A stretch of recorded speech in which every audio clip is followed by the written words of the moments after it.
बकाला, मुमरा का सबसे तेज ग्रोसरी, जनरल आइटम्स और फूड डिलीवरी ऐप। अब सब कुछ मिलेगा फास्ट, फ्रेश और बिना किसी परेशानी के सीधा आपके घर तक।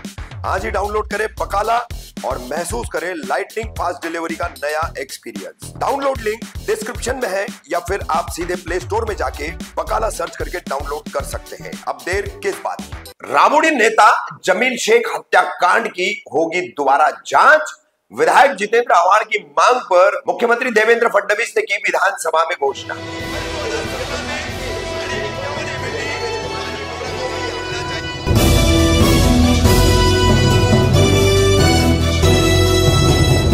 रफीक कामदार हिंदुस्तानी रिपोर्टर में आपका स्वागत है। ठाणे के रामुडी इलाके के महाराष्ट्र नवनिर्माण सेना यानी मनसे के प्रभाग अध्यक्ष जमील शेख, आरटीआई एक्टिविस्ट, इनकी 20 नवंबर 2021 को की गई हत्या। इस हत्याकांड में अब तक 7 आरोपी पकड़े गए हैं, एक जमानत पर बाहर है।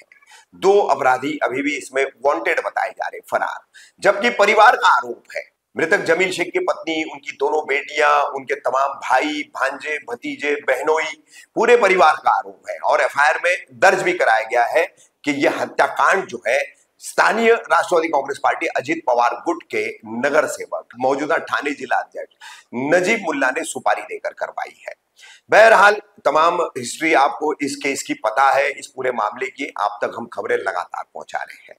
अब इस मामले को फिर एक बार पुलिस की जांच लचर है, पुलिस ने जांच में लापरवाही बरती है, ऐसा कहते हुए ये मुद्दा विधायक जितेंद्र आव्हाड ने मौजूदा मानसून सत्र में उठाया। विधानसभा में मानसून सत्र में यह मुद्दा उठाने के बाद इस पर जवाब दिया मुख्यमंत्री देवेंद्र फडणवीस ने।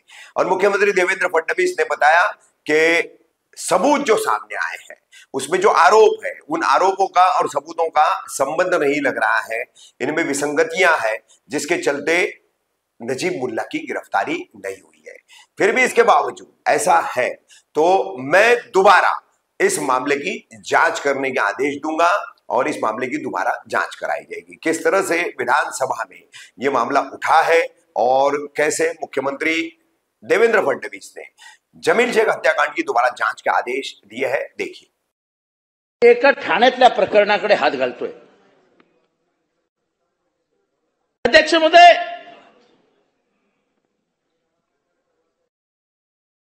केस नंबर 497 ऑफ 2020 जमील शेख हत्या प्रकरण। कोण आहे हा जमील शेख? अध्यक्ष महोदय, हा जमील शेख मनसेचा लीडर होता, आरटीआई ऍक्टिव्हिस्ट होता, तरुण पोरगा होता, लोकांमध्ये घुसून कामं करण्याची याला सवय होती। त्या विभागात चाललेल्या अनधिकृत बांधकामाविरुद्ध आवाज उचलायचा, तिथल्या स्थानिक नगरसेवकांच्या अनधिकृत कामाबद्दल आवाज उचलायचा। 2014 साली त्याच्यावरती जीवघेणा हल्ला झाला। त्याच्या घराखाली त्याच्या डोळ्यात मिरची टाकण्यात आली आणि मिरची टाकल्यानंतर त्याचे दोन्ही पाय लंगडे करण्यात आले। त्या नवयुवकाने पोलिसांना 164 ची जबानी दिली आणि त्याच्यात त्यांनी एका इसमाचं नाव दिलं। सगळं झालं, पण त्या इसमाला पोलिसांनी चौकशीसाठी सुद्धा बोलवलं नाही। कालांतराने 2020 मध्ये जी मी खटला वाचून दाखवला, त्याच जमील शेखची भर बाजारामध्ये दुपारी हत्या करण्यात। मी तो हत्येचा व्हिडिओ कधी आपण भेटलात तर तुम्हाला दाखवीन। साहेब, ज्यांनी गोळी मारली ना, सिंगल शॉट गोळी मारली, म्हणजे अशी एक मोटरसायकल चालली आहे, मागणं एक मोटरसायकल येते, जमील बसलाय, खाटकन त्याच्या हातात अशी रिव्हॉल्वर दिसते, काट मारतो, इथे लागते, जमील पडतो। बाजारातल्या लोकांना पडल्यानंतरही कळलं नाही की जमीलला गोळी लागलेली आहे। किंबहुना जेव्हा पहिल्यांदा माझ्याकडे व्हिडिओ आला तेव्हा जमीलच्या मित्रांना मी फोन केला, उसको कुछ लगा क्या रे? तेव्हा मित्रांनी मला रडत रडत सांगितलं, साहब लगा नहीं, गोली गई है सर में। गोळी मारून आरोपी फरार झाले। अध्यक्ष महोदय, याच्यात काही अधिकाऱ्यांचं कौतुक करावं लागेल की त्यांनी या प्रकरणाचा व्यवस्थित छडा लावला आणि थोड्याच दिवसात एक सोनू नावाचा पोरगा ज्यांनी गोळी मारली होती, इरफान सोनू शेख, याला अटक केली. 23/11/2020 ला ही अटक झाली. ही अटक झाल्या झाल्या एसटीएफनी जी पहिली जबानी घेतली, पहिली त्याच्याकडनं माहिती घेतली. इरफानने एसटीएफ यूपीला सांगितलं की हा खून करायला मला ओसामा आणि ज्याने आधीनं जी ह्याच्यावर हल्ला केला होता जमीलवा, त्या इस्माचंच नाव घेतलं आणि सांगितलं ह्या आकाने आम्हाला खून करायला सांगितलंय. हे आका प्रकरण संपत नाही बरं का, तसं चालू आहे. हे आका प्रकरण चालू आहे. मी अजून येणार आहे आकांवरती. आज आयला पहिला पुरावा इरफानला आणण्यात आलं. आता एसटीएफ तर काय मॅनेज होत नाही. एसटीएफनी प्रेस रिलीज काढून टाकली. इरफानने आल्यावरती 164 खाली जबानी दिली कोर्टासमोर जाऊन की हे काम आम्हाला त्याच आकानी करायला लावलंय. त्या आकाचं नाव घेऊन जबानी झाली. 164 निवेदन झालं, कोर्टासमोर सांगण्यात आलं. अध्यक्ष महोदय, त्याच्यानंतर ही सुपारी अजून दोघांना देण्यात आली होती. त्यांचं नाव बैद्यनाथ आणि देवीलाल.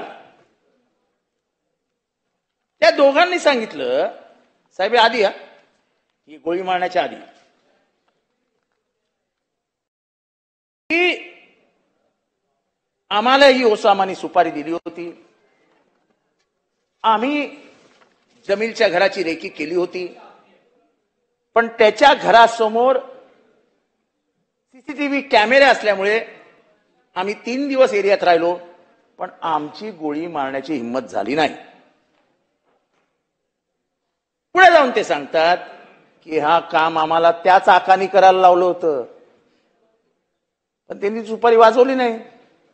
कॅमेरे होते म्हणून निघून गेले. सुपारी फिरली. ओसामानी ती सुपारी इरफान नावाच्या शार्प शूटरला दिली आणि इरफानने येऊन गेम वाजवला. आव्हाड साहेबांनी ठाणे शहरात जमील शेख याची काही निगरूण हत्या झाली, त्याच्या तपासामध्ये पोलिसांनी हलगर्जीपणा केलाय असं सांगितलं. हे जमील शेख महाराष्ट्र नवनिर्माण सेनेचे पदाधिकारी आणि आरटीआय कार्यकर्ते होते. आणि हे जे काही फिर्यादी आहेत फैजल शेख यांनी जी काही फिर्याद दिली, त्या फिर्यादीमध्ये त्यांनी सांगितलं की स्थानिक नगरसेवक नजीब मुल्ला यांचे कट्टर राजकीय विरोधक होते व जमील शेख हे नजीब मुल्ला यांच्या अनधिकृत कामाची माहिती आरटीआय मार्फत प्राप्त करत होते. त्यामुळेच नजीब मुल्ला यांनी जमील शेख यांचा खून करण्याचे कारस्थान रचले असा मला संशय आहे, असं फिर्यादीमध्ये त्यांनी त्या ठिकाणी सांगितलेलं आहे. यामध्ये 9 आरोपी निष्पन्न झाले आहेत. 7 आरोपींना अटक करण्यात आली आहे. 2 आरोपींचा अजून शोध सुरू आहे. 7 अटक आरोपींपैकी या ठिकाणी एका आरोपीला न्यायालयाने जामिनावर मुक्त केले आहे. 6 आरोपी न्यायालयीन कोठडीत आहेत.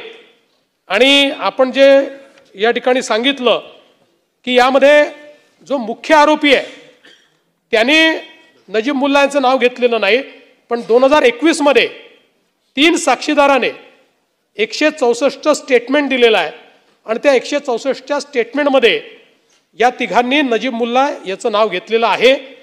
आणि त्यानुसार आत्ता तरी पोलिसांनी जी काही चौकशी केलेली आहे त्या चौकशीत यांनी दिलेलं विवरण आणि प्रत्यक्ष घटना याच्यामध्ये जी पुराव्याची साखळी मिळायला पाहिजे ती पुराव्याची साखळी नाही, त्यात विसंगती दिसते आहे. तथापि जे मय्यत आहेत त्यांच्या दोन्ही मुलींनी अतिशय आक्रोशाने हा मुद्दा या ठिकाणी मांडलेला आहे.